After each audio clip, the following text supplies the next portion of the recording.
Hannibal Barca, facing Rome during the Second Punic War, took 70,000 soldiers, 20,000 horses and 37 elephants and forced them over the snowbound Alps. The campaign did not begin with a battle, it began with an impossible road. In 218 BCE, a Carthaginian army that could not challenge Rome at sea chose to cross Europe's highest mountains. Rome expected a naval landing. Hannibal chose a route that seemed suicidal. Why would a commander drag an entire army through frozen passes? Why did this audacious move succeed when doctrine said it should fail? What did Hannibal see that Rome's generals did not? These questions are not rhetorical hooks, they cut to the heart of strategy. Because this was not simply a march. It was a calculated break from everything a military academy teaches about logistics, morale, and risk. The strategic puzzle is stark. Unable to contest the Mediterranean, Carthage had to find another path into Italy. Hannibal could have attacked along the Iberian coast or waited for Rome to come. Instead, he decided to turn the Alps from an obstacle into a weapon. By appearing where Rome did not expect, he hoped to shatter Italian alliances and gain Gaulish support. This was a violation of every conventional norm. The Alps were considered impassable for large armies, winter crossings were madness. An ordinary commander would never bet his entire force on a 16-day march through avalanche-prone terrain without a secure supply line. Hannibal did, because he believed the psychological shock and political dividends outweighed the risk of annihilation. That decision defines the heart of this episode. We are not here to recite a timeline. We are here to decode why a commander would deliberately enter a corridor of ice and enemy ambushes, examine the assumptions he broke, and ask what it cost. The next sections will build a map of the strategic situation, show how conventional wisdom trapped Rome, and reveal how one man turned a mountain chain into his ally. What were the constraints that made such a desperate gambit even thinkable? The players were clear. Carthage, once the dominant maritime power of the Western Mediterranean, had ceded control of the sea to Rome after the First Punic War. Rome, meanwhile, had expanded its Italian alliance system into a confederation that supplied men and resources on command. Hannibal's goal was not a raid but the strategic relocation of the war.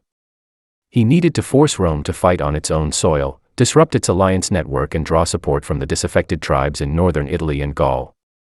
Rome's objective was to contain Carthage's ambitions, secure its trade routes and prevent a Carthaginian return to the Italian peninsula. Behind these high-level aims were layers of constraint. Geography defined the chessboard. Hannibal had to move his army from Iberia to Italy. The direct land route ran along the Mediterranean coast, but Roman allies controlled the coastal roads and fleets patrolled the sea. The inland route required crossing the Pyrenees, the Rhône, and then the Alps.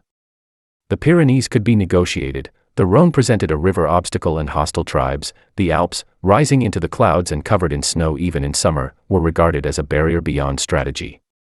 Rome assumed that no army would choose that path. This assumption created a blind spot. Because the Alps were labeled impassable, they did not factor into Roman contingency plans. By the time Rome recognized the threat, Hannibal was already in the Po Valley. Logistics were another constraint. Hannibal commanded tens of thousands of troops, including Numidian cavalry and Iberian infantry, each with different dietary needs and equipment. Keeping them fed on campaign was challenging even on the plains, in the mountains it verged on impossible. Carthage could not supply him from the sea. He would have to live off the land, strike deals with tribes or take by force. The weight of elephants and baggage animals slowed his columns, forcing him to clear paths through rock and ice.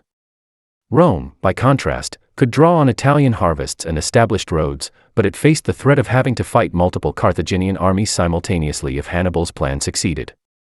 This logistical asymmetry influenced the timing and risk calculations of both sides. Politics mattered as much as mountains. In Carthage, the Barcid family, led by Hannibal, championed an aggressive anti-Roman stance. Others, led by Hanno, argued for trade and diplomatic accommodation. Hannibal could not expect limitless reinforcements or funds, his strategy needed to be self-sustaining. Rome's Senate was divided between those who favored offensive action in Iberia and those who focused on homeland defense. The Roman alliance network depended on the perception of Roman invincibility. Any sign of weakness could encourage defection.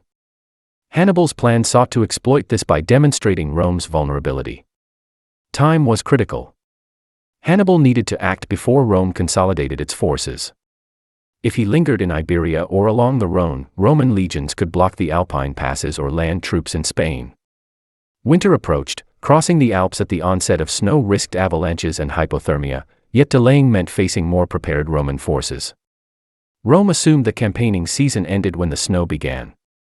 Hannibal's decision to move during late autumn exploited this temporal blind spot.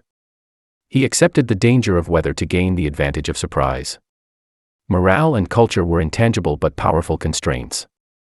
Hannibal commanded a polyglot army of Africans, Iberians, Celtiberians, and Numidians, each with its own loyalties and fears. Some were mercenaries, others were subjects. To keep them cohesive, he needed clear victories or at least a vision of eventual reward. Crossing mountains without fighting an enemy risked eroding their belief in his leadership. Rome's legions were citizen soldiers with a deep sense of duty. They believed in Roman superiority. However, their commanders had never fought elephants or faced an enemy from the north. Fear of the unknown could paralyze or provoke rashness. Hannibal's plan aimed to amplify that fear by confronting Roman troops with conditions they had never trained for. The blind spots of Rome extended beyond geography. The Senate trusted its intelligence networks, yet they underestimated Hannibal's capacity for long-range maneuver. Reports of his movements along the Rhone were dismissed or misinterpreted. Roman commanders assumed that if he advanced into Gaul he would spend months subduing tribes there.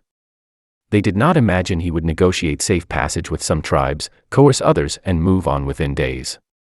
Rome's own political system slowed its response. Consular armies operated on annual commands, and coordination between consuls was often tense.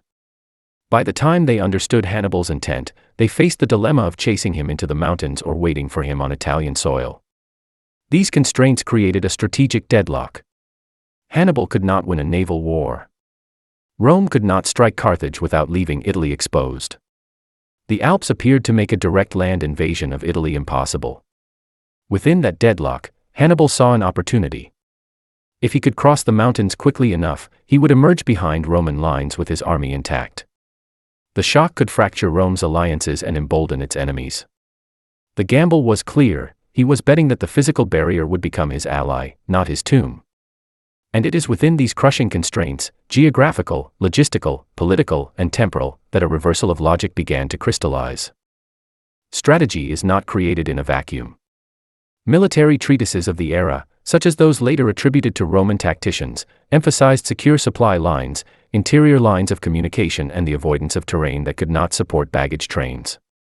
A standard plan for Carthage, according to the manual, would be to contest the sea lanes, maintain strongholds in Iberia and North Africa, and engage Rome in battles of attrition on ground of their choosing. This approach relied on rebuilding the Carthaginian navy to challenge Roman dominance of the Mediterranean and on defending rather than invading.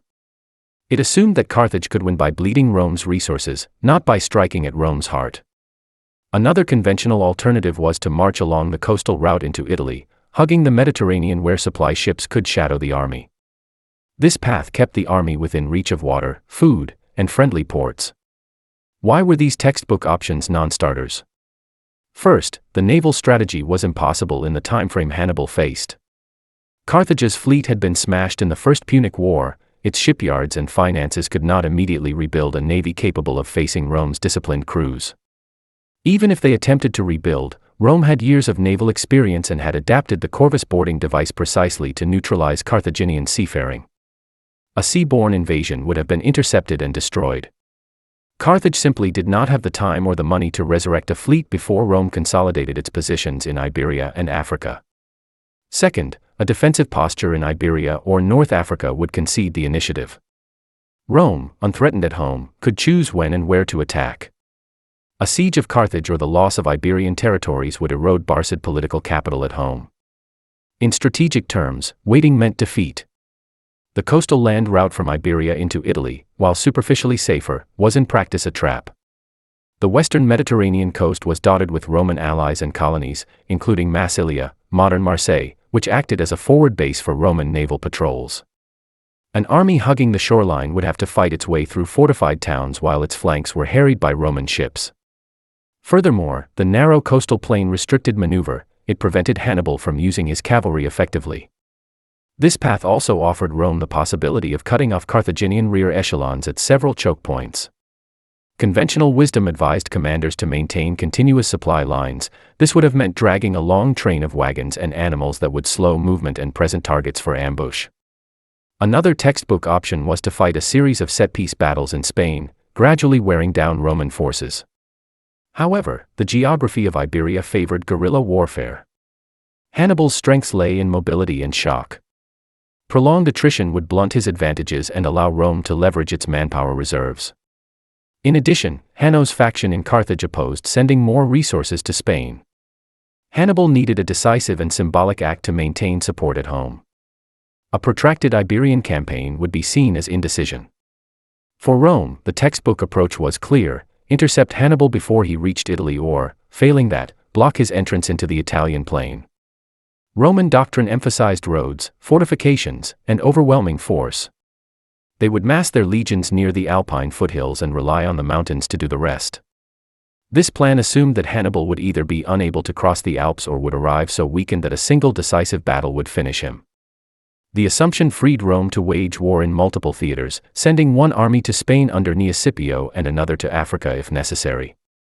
There was no serious contingency for a fully intact Carthaginian army materializing north of the Po. The limitations of textbook thinking become evident when viewed through the lens of Hannibal's problem. Every conventional strategy either ceded the initiative or played to Rome's strengths. The only approach that leveraged Carthaginian advantages was one that changed the entire geometry of the conflict. By crossing the Alps, Hannibal aimed to combine operational surprise with political impact. He intended to appear where he could recruit disaffected Gauls, cut Rome off from its northern allies, and fight on ground that neutralized the Roman navy. This choice violated the principle of maintaining secure supply lines, but it maximized psychological and strategic surprise. Why didn't other Carthaginian commanders attempt this before? Because it required discarding the comfort of doctrine. The mountains were labeled impassable for good reasons. They had claimed countless lives of traders and tribal groups. It demanded trust in untested alliances with Gaulish tribes. It meant believing that elephants could traverse narrow, icy paths without panicking and causing chaos. Most generals would prefer the known risks of a coastal campaign to the unknown perils of high passes. Hannibal's calculation was that the unknown risk offered the only path to victory. If he stayed within the manual, he would be contained, outflanked, and eventually defeated. If he broke the rules, he created a new game. In this way, Part 3 reveals the central conflict between established doctrine and situational adaptation. The proper way to fight had been codified by generations of warfare in temperate plains and Mediterranean seas. Hannibal faced a situation those rules did not contemplate: a strategic stalemate with a superior naval power and a need for decisive action. He chose to discard the manual, not out of recklessness, but because he had analyzed the available options and recognized that the conventional paths led to guaranteed defeat. Understanding this is crucial before moving on, because the next question is not, why did he do it, but, how did he convince his allies and subordinates to accept such an outrageous plan?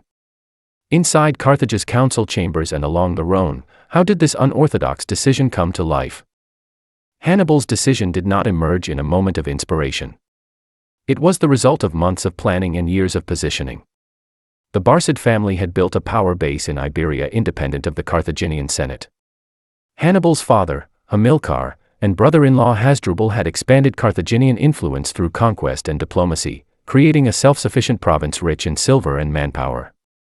When Rome intervened to protect the city of Saguntum, a Carthaginian ally south of the Ebro, it sparked the Second Punic War. Hannibal seized Saguntum after an 8-month siege, knowing this would force a confrontation with Rome. The initial phase of the war was still conventional. Roman armies moved to Spain and Sicily. Carthage fortified Africa. Only after assessing the balance of forces did Hannibal propose his radical plan. Inside the Carthaginian council, there were doubts. Hanno, representing the landed aristocracy, argued that war with Rome was folly. Even after hostilities began, he opposed sending reinforcements to Spain. Hannibal could count on support from the Barcid faction, which favored aggressive expansion, and from merchants who anticipated plunder. There is no surviving transcript of the debate. However, the political division is evident from the Senate's refusal to send significant aid during the Italian campaign. Hannibal effectively declared autonomy. He had to persuade his own officers and soldiers, many of whom had never seen the Alps, that the plan was both viable and necessary.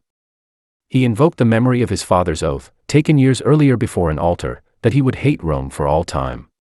The campaign thus became a family cause and a national crusade. At the operational level, the decision required intelligence. Hannibal needed to know whether any pass through the Alps was negotiable. He sent scouts into Gaul disguised as merchants to learn the routes used by traders and shepherds. He cultivated relationships with tribes such as the Allobroges along the Rhone. He arranged for guides and hostages to secure passage through hostile areas. When he reached the Rhone, he faced his first test: how to transport tens of thousands of troops across a wide, fast river under the watch of hostile Gauls. Hannibal devised a simple but audacious solution. He built rafts using barrels and local timber, covered them with earth to fool animals into thinking they were crossing solid ground, and ferried horses and elephants across. He sent a detachment upstream to cross at night and attack the Gauls from behind, sowing confusion. This improvisation revealed how the unorthodox decision translated into inventive execution. The internal debate among Hannibal's officers focused on two questions: could the army survive the crossing, and what would happen if Rome blocked the other side? The first question hinged on a core assumption, that an army can overcome physical obstacles with determination and engineering. Hannibal believed that discipline and morale would carry his men through. He looked at historical examples. Celtic tribes had crossed the Alps in smaller groups. His father had crossed the Pyrenees with a large army.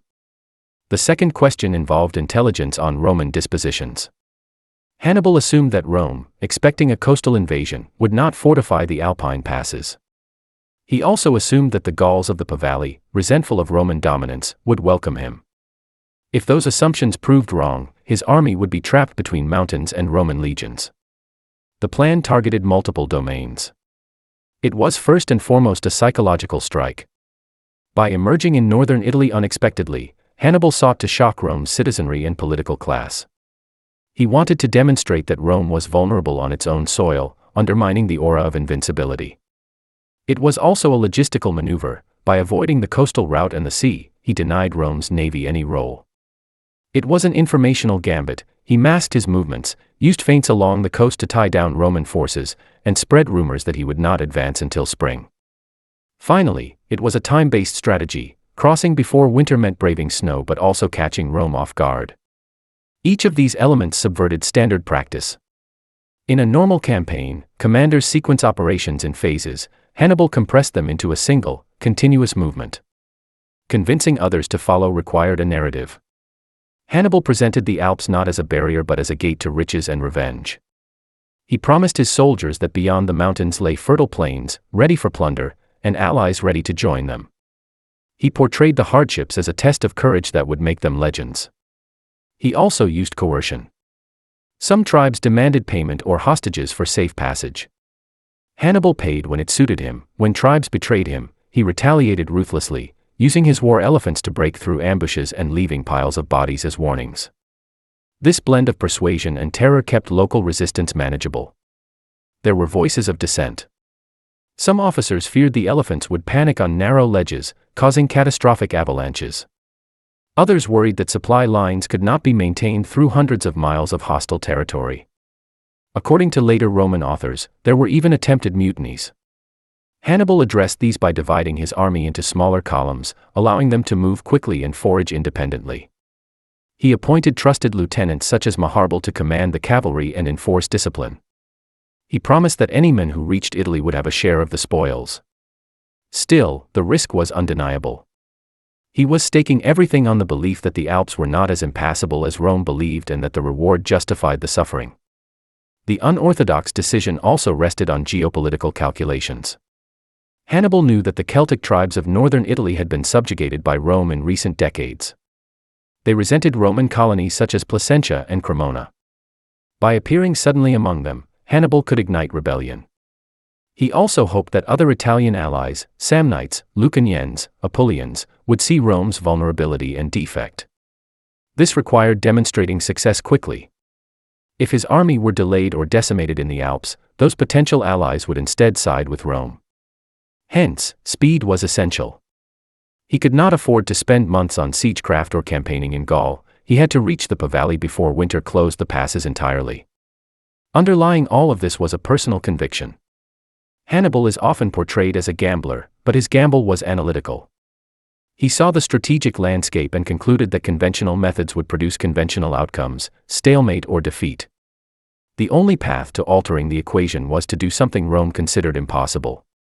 This decision did not guarantee victory, but it created the possibility of altering the war's trajectory. The formation of this strategy thus combined geopolitical reading, psychological insight, tactical flexibility, and a willingness to accept extraordinary risk. The next question is how this concept became reality. Planning is one thing, marching elephants along icy ridges is another. The following section will examine the mechanics of execution, how the theoretical plan translated into action, where it nearly failed, and the razor's edge between triumph and catastrophe. How did Hannibal's army actually cross the Alps, and what hidden crises almost derailed them? Hannibal's strategy now moved from concept to execution. The first stage was to assemble the army in northern Spain and march to the Pyrenees. Moving tens of thousands of men through friendly territory was straightforward, the challenge was discipline. Different contingents had different traditions and leaders. Hannibal reorganized them into mixed units, pairing Iberians with Libyans, pairing veterans with recruits.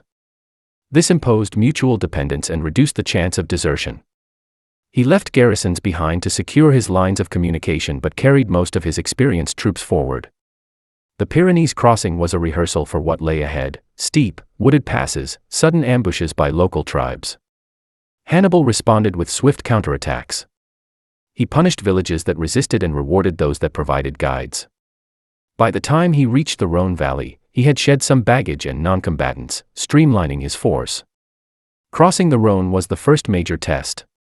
The river was wide, fast, and patrolled by the hostile Volsi tribe on the opposite bank. A frontal crossing would expose his men to missiles while they struggled against the current. Hannibal's solution was both tactical and psychological.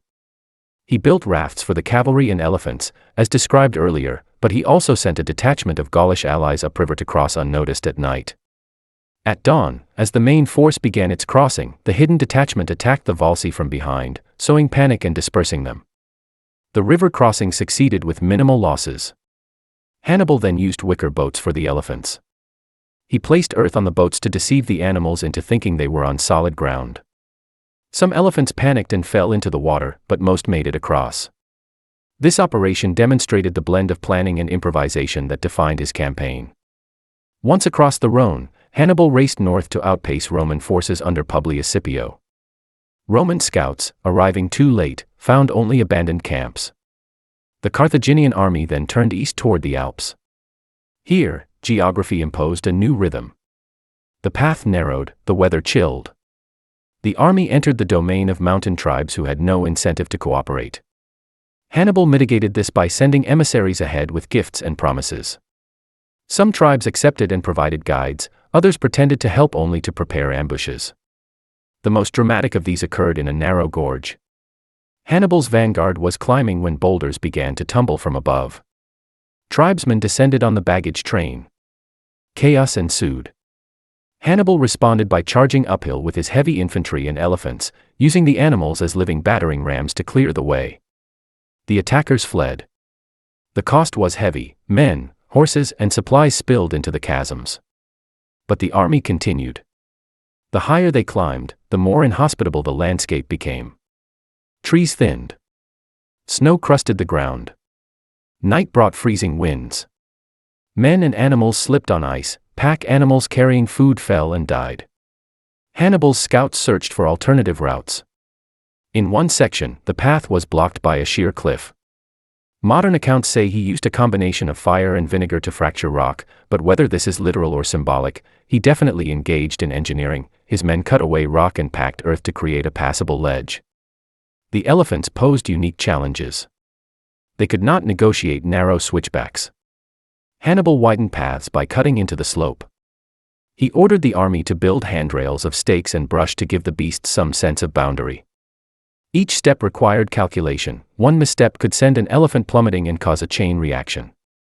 Supply was an omnipresent concern. Hannibal instructed his men to carry as much grain as they could on their backs. He dispatched foraging parties into adjacent valleys, but these expeditions risked getting lost or attacked. He rationed carefully. To maintain morale, he avoided cutting rations for the core fighting troops even when food was low. Firewood had to be scavenged under snow. Melting snow for water consumed time and fuel. Men died of exposure and exhaustion. Hannibal kept moving to prevent despair. When men collapsed, he urged them on by promising that each step downward would bring warmer climate and fertile lands. The psychological burden of watching comrades die without an enemy in sight was immense. Micro-twists threatened to unravel the campaign. At one point, guides misled the army onto a treacherous slope, perhaps intentionally. Night fell, snow obscured the path. Men wandered in circles. Panic spread. Hannibal personally took command of the vanguard, using torches and shouting to gather the lost. He reorganized columns, placing the most reliable troops at the front and back to prevent disintegration. Another crisis occurred when the army reached the summit only to find the descent worse than the ascent. The path was covered in ice, and the sheer drop frightened even the elephants. Hannibal paused for 2 days to let the animals rest and to clear a path. He had his men dig into the ice and lay straw to provide traction. During this halt, some tribes attacked his rear guard. He repelled them but lost more men and pack animals. Each of these incidents could have cascaded into disaster. They did not because Hannibal responded quickly and maintained cohesion. As the army began its descent into Italy, the landscape changed gradually from rock and ice to rolling forests. The weather eased. The men found berries, nuts, and small animals. For the first time in weeks, they could rest without freezing. However, the descent was not entirely safe. Cliffs loomed, and the trails were muddy and slippery. Horses and elephants struggled. In one incident, an elephant slipped and crashed into several soldiers, injuring and killing them. Hannibal is reported to have lost one of his eyes to an infection contracted during this period. His own suffering reinforced the shared ordeal. When they finally reached the plains near Turin, the army was depleted but intact. Estimates of their numbers vary, but it is clear that thousands had been lost. Those who remained had been forged into a hardened core. The logistical consequences were severe. Food stores were exhausted. Many horses were dead or lame. The surviving elephants were weakened, though their mere presence would later terrify Roman troops who had never seen such beasts. Hannibal needed to replenish quickly. He sought alliances with the Taurini and Insubres, offering gold and freedom from Roman taxes. Some accepted, others resisted and were subdued. He took their granaries and used their towns as temporary bases. He sent messages to Carthage and to his brother Hasdrubal in Spain requesting reinforcements, but he did not wait for them. The momentum of his arrival had to be exploited immediately. He gave his men a short respite and then marched toward the first Roman forces in Italy. The operational risks remained. Hannibal knew that if a Roman consular army trapped him before he replenished, he could be annihilated. Yet the very act of crossing the Alps had already influenced Rome. News of his arrival caused panic in the Senate. Roman legions in Spain under Gnaeus Scipio were too far away to help. Publius Scipio, returning from Gaul, tried to block Hannibal at the Ticinus River but was defeated. The next engagements at Trebia and Trasimene showed that the Alpine ordeal had not crippled Hannibal's fighting capacity. Instead, the survivors were seasoned, fiercely loyal, and hardened by extreme adversity. They followed an officer who had marched at their side, shared their dangers and delivered them into the enemy's homeland. In execution, Hannibal's strategy balanced speed with survival. He moved fast enough to keep ahead of Roman responses but slow enough to allow for engineering solutions. He displayed tactical flexibility at each obstacle, from the Rhone crossing to the avalanche ambush. He kept the army's morale focused on the promise of victory and vengeance. The rations, the injuries, the deaths, these were the prices paid to reshape the strategic map. At any number of points, a single misjudgment could have ended the campaign. But Hannibal's ability to improvise under pressure, combined with his understanding of the enemy's expectations, allowed him to bring his army into Italy largely intact. The next stage of the story shifts focus. With Hannibal now on the Italian plain, the initiative passed to Rome. How did the Roman Republic, confident in its system and legions, react to this unexpected invasion? What did Rome see, and what did it fail to see as Hannibal emerged from the mountains at its doorstep? When word reached Rome that Hannibal had appeared in northern Italy, the reaction was disbelief. The Senate had dispatched Publius Cornelius Scipio to intercept him in Gaul and Gnaeus Cornelius Scipio to Spain. They expected Hannibal to be delayed or destroyed in the mountains. The news that he had arrived with elephants and cavalry intact challenged their assumptions. Nevertheless, Roman confidence remained high. The legions had not been defeated on Italian soil in generations.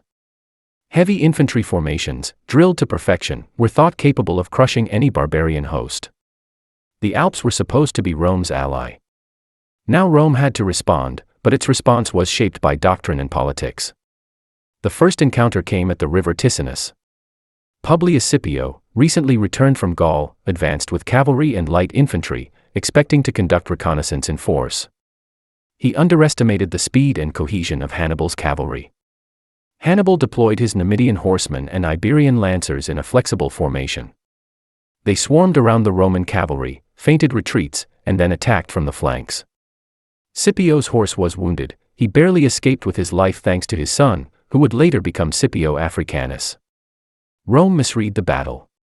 They blamed the defeat on their cavalry being outnumbered, not on doctrinal rigidity.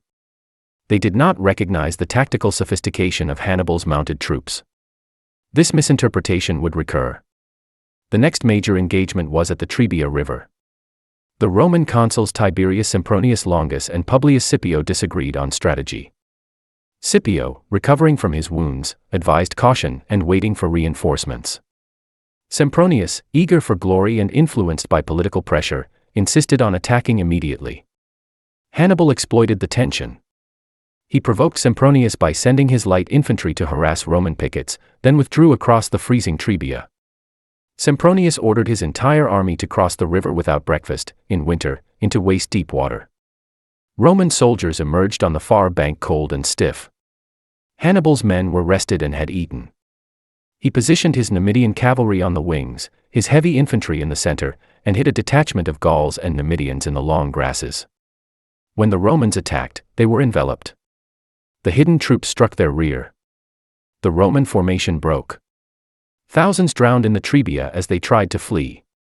Roman analyses blamed the weather and Sempronius' recklessness, not their failure to adapt tactics to a mobile enemy. Lake Trasimene was a masterclass in deception. Roman consul Gaius Flaminius pursued Hannibal through the hills of Etruria, believing he had trapped the Carthaginian army against the lake. Flaminius dismissed warnings of an ambush. Hannibal had chosen a narrow valley where mist from the lake often hung in the morning. He concealed infantry and cavalry on the hillsides and sent a small contingent to act as bait. Flaminius marched his legions into the valley, unaware that the enemy was above him. When the last Roman column entered, Hannibal signaled the attack. Warriors charged down both slopes, cutting off the front and rear. Panic ensued. Many Romans were killed or driven into the lake and drowned. Flaminius himself was cut down. In Rome, the defeat provoked a crisis. Yet official narratives stressed Flaminius' impetuousness and the treacherous fog, not Hannibal's ability to read terrain and conceal large forces. The Republic responded by appointing a dictator, Quintus Fabius Maximus, but the lesson was still incomplete. Fabius Maximus proposed a strategy that broke with Roman tradition: avoid pitched battle with Hannibal and instead harass his foraging parties, burn supplies, and shadow him until he exhausted himself. This Fabian strategy was a partial recognition that Hannibal's mobility and tactical flexibility could not be beaten by frontal assault. It also acknowledged Rome's strategic depth. As long as Italy remained loyal, time was on Rome's side. But Fabius faced political backlash. Romans revered aggressive commanders. Senators and citizens derided him as the delayer. When his term ended, power returned to the consuls. In 216 BCE, Gaius Terentius Varro and Lucius Aemilius Paulus took command. Varro, representing the popular party, promised to end the war quickly. Rome raised an unprecedented force of 8 legions. They intended to crush Hannibal in a single blow at Cannae. Hannibal anticipated their eagerness. He deployed his troops in a convex formation, placing his weakest Gauls in the center, his African veterans on the wings, and his cavalry on the flanks. As the Roman mass pressed the center, Hannibal's line gradually bent into a concave pocket. His cavalry defeated the Roman cavalry, then attacked the Roman infantry from behind. The trap closed. Nearly the entire Roman army was annihilated. Varro fled, Paulus died. Rome had again interpreted Hannibal through its own doctrine. They saw him as an enemy to be overpowered by mass and discipline, not as a strategist who used terrain and psychology. Their misinterpretation cost tens of thousands of lives. What were the underlying reasons for these misreads? First, cognitive biases. Roman commanders were products of a system that rewarded aggression. Their experience taught them that courage and discipline overcome cunning. They were slow to imagine an enemy who used deception as his primary weapon. Second, organizational rigidity. Rome's consular system meant two commanders alternated command daily. Divergent personalities could not execute a unified, adaptive plan. Hannibal, by contrast, had unity of command. Third, information asymmetry. Rome relied on scouts and reports from allies. These networks were disrupted as Gaulish and Italian tribes defected. Hannibal spread false intelligence, planted rumors, and used quick movements to confuse observers. Fourth, doctrinal inertia. Roman training emphasized heavy infantry in close order. They excelled on open terrain against conventional opponents. They did not adapt quickly to combined arms tactics involving light infantry, cavalry, and ambushes. Even after Trebia and Trasimene, they continued to seek decisive engagements. This does not mean Rome learned nothing. After Cannae, there was widespread fear that Hannibal would march on the city. He did not. He lacked siege equipment and hoped Rome's allies would revolt. When most did not, he realized that victories on the battlefield were not translating into strategic collapse. Rome, stunned but defiant, enacted reforms. They adopted Fabian tactics more consistently, harassed Carthaginian foragers, and refused pitched battle. They restructured their cavalry to improve flexibility. They appointed skilled commanders like Marcus Claudius Marcellus, who won the nickname, the Sword of Rome, for his aggressive yet cautious actions. Eventually, under the younger Scipio, Rome would take the fight back to Spain and Africa, exploiting Carthage's own vulnerabilities. Nevertheless, the early Roman reactions demonstrate how an opponent can fall into a trap of its own making. Hannibal did not simply outfight his enemies, he exploited their assumptions. He understood Roman pride and political pressures. He provoked impatience. Each early battle was not just a tactical victory but a psychological blow that made Rome question its methods. Yet Rome misattributed its failures to individual commanders rather than systemic factors. Only when it recognized that the problem lay in its own doctrine and structure did it begin to adapt.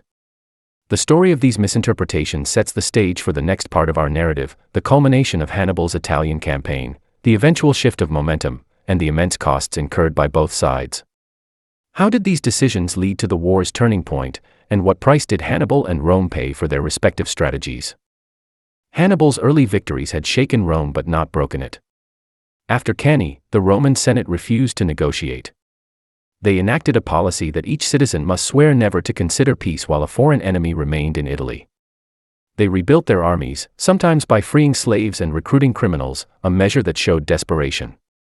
Hannibal, meanwhile, expected Rome's Italian allies to defect en masse. Some did. Capua, the second city of Italy, opened its gates. Cities in Apulia and Lucania declared for Carthage. Yet the majority of Rome's allies stayed loyal. The strategy of shocking Italy into revolt succeeded only partially. Hannibal found himself managing a patchwork of allies while facing a revitalized Rome. The war in Italy descended into a stalemate. Hannibal's army raided and foraged but could not besiege Rome itself. He lacked siege engines and manpower. Carthage sent little support. Hasdrubal's reinforcement from Spain was delayed by Roman resistance and eventually defeated at the Metaurus River. Without additional troops, Hannibal had to husband his forces. Rome adopted Fabian tactics, avoiding large engagements and attacking his allies. Marcus Claudius Marcellus captured Syracuse and recovered many southern cities. Scipio Africanus, campaigning in Spain, cut off Carthaginian supply lines and destroyed their Iberian army. Rome's strategic adaptation eroded Hannibal's position. By 203 BCE, after more than a decade in Italy, Hannibal was ordered back to Africa to defend Carthage itself. The final act came at Zama. Hannibal and Scipio met in 202 BCE on the plains of North Africa. Hannibal assembled a new army, including veterans from Italy and levies from Numidian allies. Scipio had Numidian cavalry under Massinissa, who had defected from Carthage. Hannibal used his war elephants at the outset, but Scipio prepared gaps in his lines to let them pass through.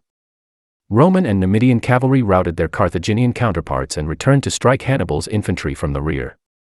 Hannibal's veterans fought fiercely but were encircled and crushed.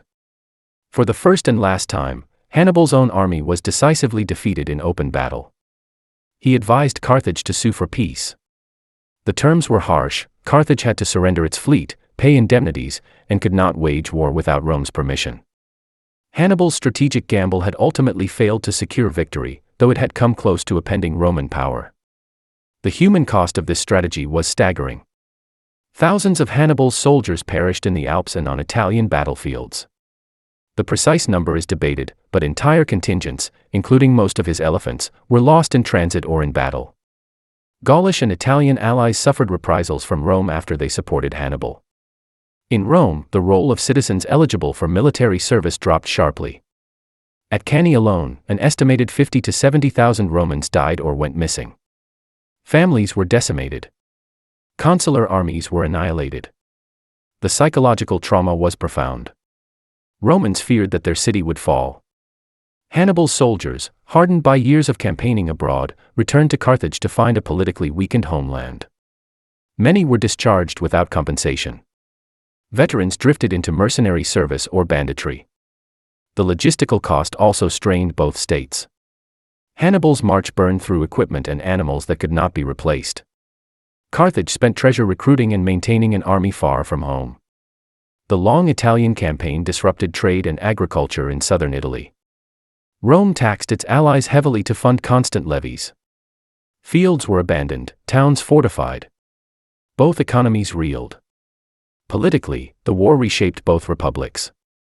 Carthage's oligarchs turned against the Barcids. Hannibal eventually entered politics and enacted reforms but faced accusations and exile. He fled to the courts of Eastern kings and ultimately committed suicide rather than be handed over to Rome. Rome, emboldened by victory, adopted a more imperial posture. They saw the danger of any rival naval power and later destroyed Carthage completely in the Third Punic War. The psychological price for leaders was significant. Hannibal carried the burden of being both a national hero and a scapegoat. He had won unmatched victories yet could not capitalize on them. He saw the deaths of brothers and friends and the destruction of the cause he had championed. He spent his later years advising foreign courts on how to resist Rome, a role that underscores his continued strategic brilliance but also his exile. Roman commanders faced their own crises. Scipio Africanus, hailed as the savior of Rome, later faced accusations of corruption and withdrew from public life. Fabius Maximus was ridiculed during his dictatorship, only to be celebrated posthumously as the man who saved Rome through delay. The war left a legacy of distrust between Rome and its allies.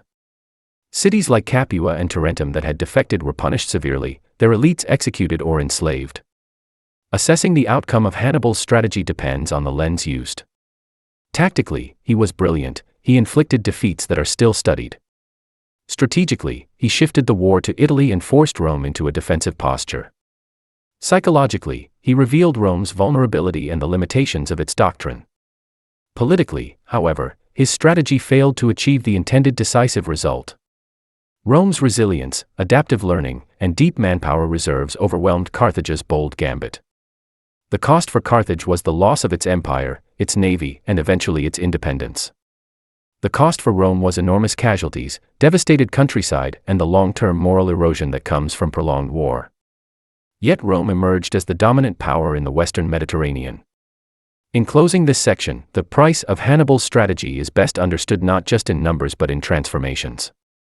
It reshaped the Roman military system, leading to reforms that would later enable empire. It forced Carthage into a corner, weakening it irreparably.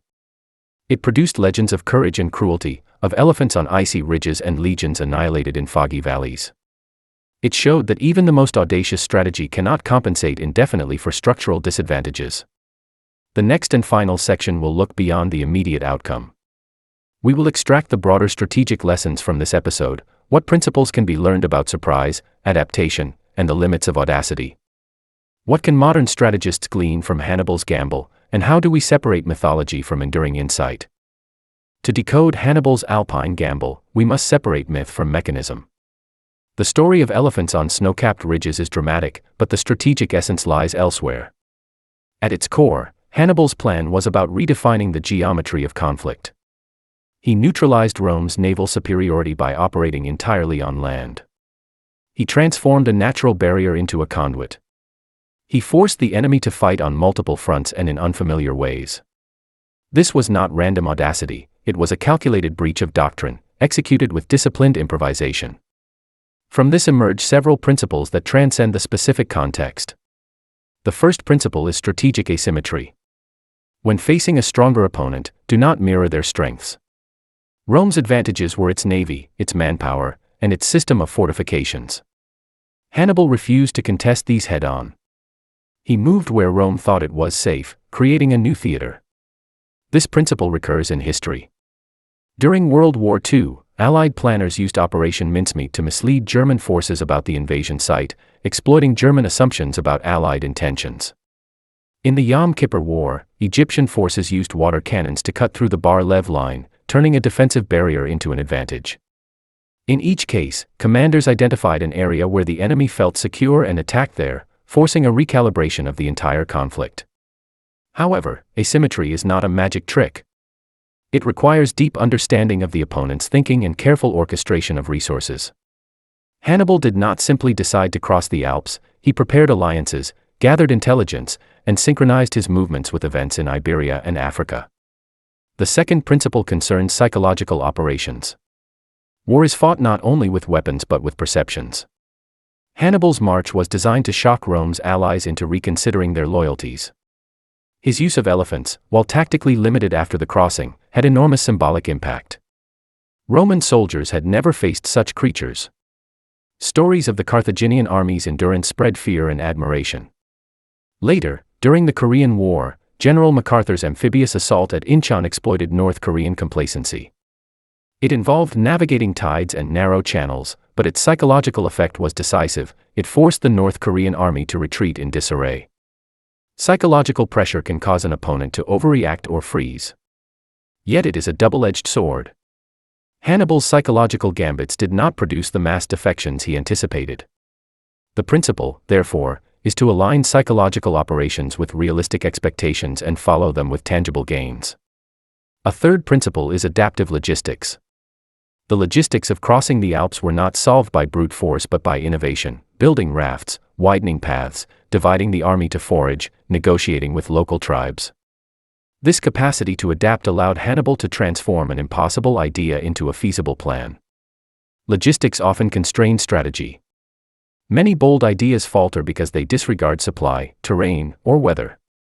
Hannibal's success in the mountains was followed by logistical failure in Italy. His supply lines were overstretched, and Carthage failed to send reinforcements. Similarly, Julius Caesar's double-wall strategy at Alesia involved constructing 20 miles of fortifications facing both inward and outward. It was audacious, but it worked because Caesar controlled engineering units, labor, and supply lines. Adaptive logistics require leaders to anticipate obstacles and empower subordinates to solve problems on the fly. The fourth principle is unity of command and narrative. Hannibal commanded his army with autonomy. He could make rapid decisions without waiting for approval from Carthage. He also provided his soldiers with a narrative. They were avenging past humiliations and liberating people from Roman dominance. This unity allowed him to maintain cohesion among diverse troops. Rome's early failures were exacerbated by split command and conflicting strategies. In modern conflicts, from Vietnam to Afghanistan, unified command structures and coherent narratives have proven critical. However, unity must be paired with adaptability. Hannibal's narrative eventually faltered when promised revolts did not materialize. Maintaining a narrative over long wars is challenging, it must evolve with circumstances. From these principles, we can extract more nuanced lessons. Risk management is central. Hannibal accepted immense risk. He could have lost his entire army in the Alps. The decision was not reckless because he calculated that the alternative, facing Rome on conventional terms, offered little chance of success. Risk in strategy is not avoided but balanced against reward. Commanders must ask, what happens if I fail? Can I survive? Hannibal's failure to secure adequate support from Carthage meant he lacked a safety net. The lesson is that audacity must be backed by systems that can exploit success and absorb failure. Timing is another lesson. Hannibal struck at a moment when Rome was engaged on multiple fronts and before the Italian alliance could be reinforced. Timing magnifies the effect of surprise. Modern operations, such as Israel's Operation Entebbe, show that precise timing can compensate for small numbers and long distances. But timing also interacts with other factors: weather, enemy cycles, political calendars. Misjudging timing can turn a bold plan into a disaster. Finally, we must address limits. Hannibal's strategy reveals that even the most brilliant maneuvers cannot overcome structural disadvantages indefinitely. Carthage could not sustain a long war far from home. Rome's population and resource base were larger, its political system could survive defeats and adapt. The lesson is that strategy must align with grand strategy. Tactical brilliance cannot substitute for strategic sustainability. This insight echoes across history. The German Blitzkrieg in 1940 achieved stunning tactical victories but ultimately failed due to lack of long-term economic and logistical capacity. Understanding these limits is crucial in evaluating unorthodox strategies. They can change the course of a war in the short term but must be integrated into a broader plan that addresses resource mobilization, alliance management, and political objectives.